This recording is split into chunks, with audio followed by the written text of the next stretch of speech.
visions through my dreams, seeing myself swimming in the universe. My ancestors gave me gifts to read cards, predict and heal. My name is Daphne, but spirit calls me Babylon. Angels communicate through numbers. Intuition is so deep. The gift I fully embrace within.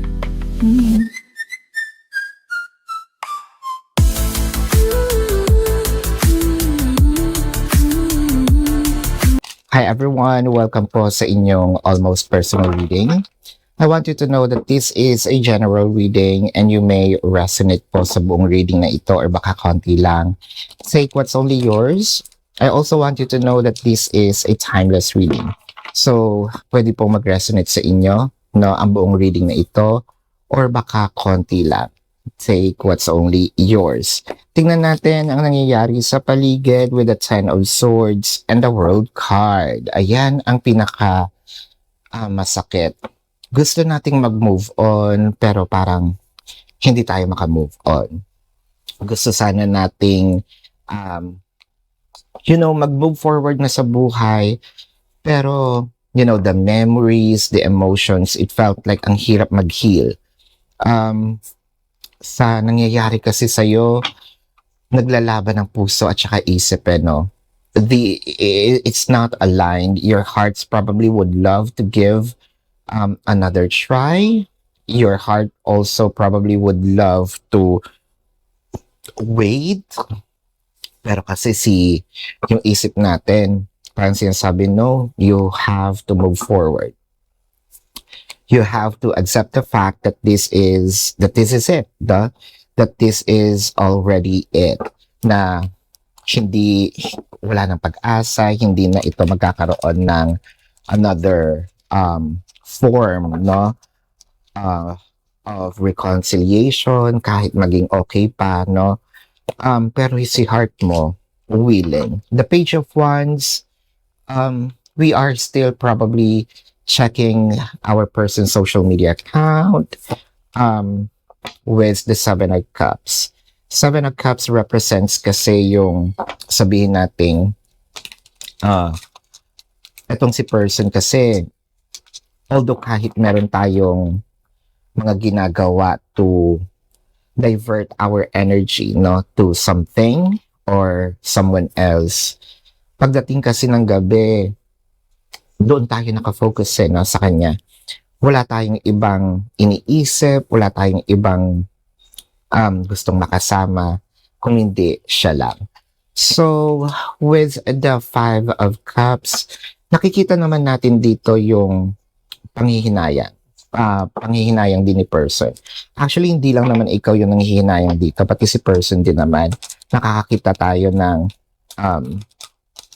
regret. Bakit kayo nagkaroon ng separation?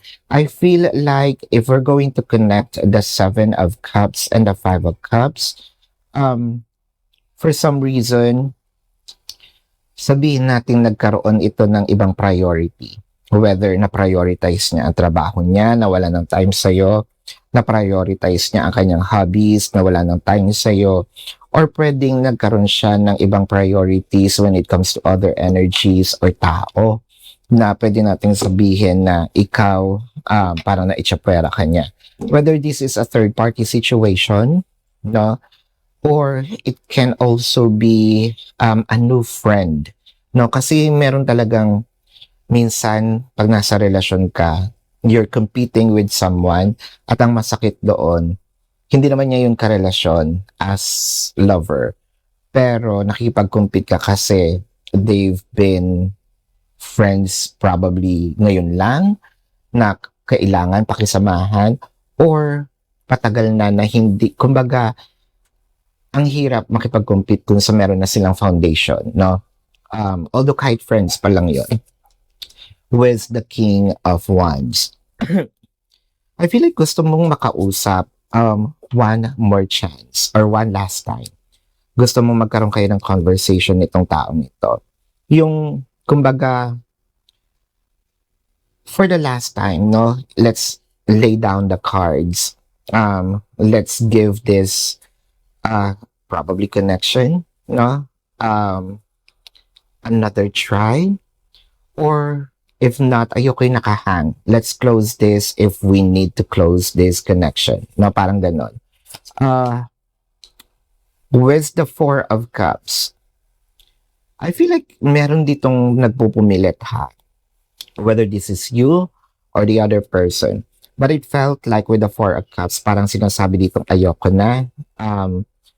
The silence probably is a good indication of things are over, no? Pero someone couldn't even probably embrace the idea na ayaw na ng isa. The Death card and the Tower, parang nga, no? Parang ang meron ditong sinasabi, wala na tong pag-asa. At least doon sa isa. Pero yung isa nakakakita pa ng, no, kaya pa yan. Pwede ba natin bigyan ng another chance or another opportunity? Nakakita pa ako yung small glimpse of hope, no, from this relationship. Baka pwede pa. With the Two of Pentacles. So, after makapag-usap, it felt like magkakaroon dito ng, okay, I'm not quite sure kung meron pa talaga, pero bakit hindi ko subukan? Bakit hindi ko i-try? So, meron ditong, sige. So, meron ditong reconciliation in a way. Or reconciliation. Pero kasi in a way with the Two of Pentacles, the person is not sure. Pero sige, with the benefit of the doubts, gagawin ko. Parang ganon. With the Four of Wands and the Seven of Wands. Wow. So, parang eventually, maibabalik unti-unti.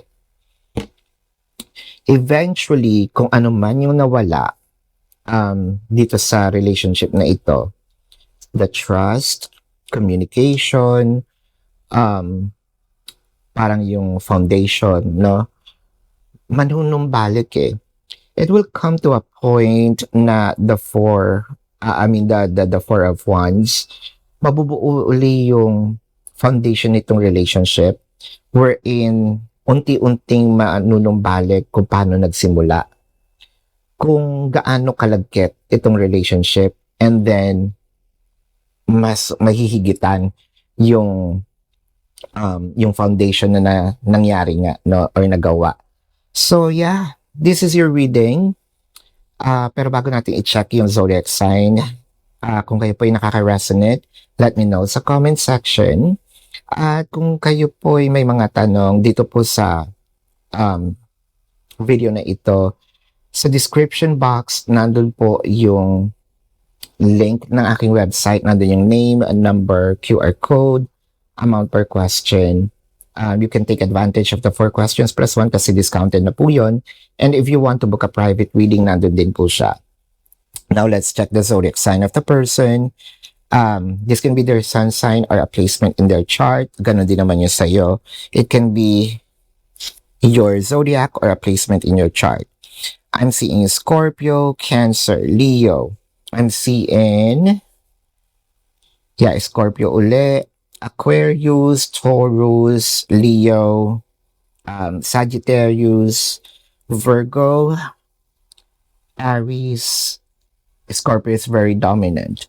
So this is your reading. Maraming salamat. Love and light. Namaste. See you po sa susunod na readings. Goodbye. You want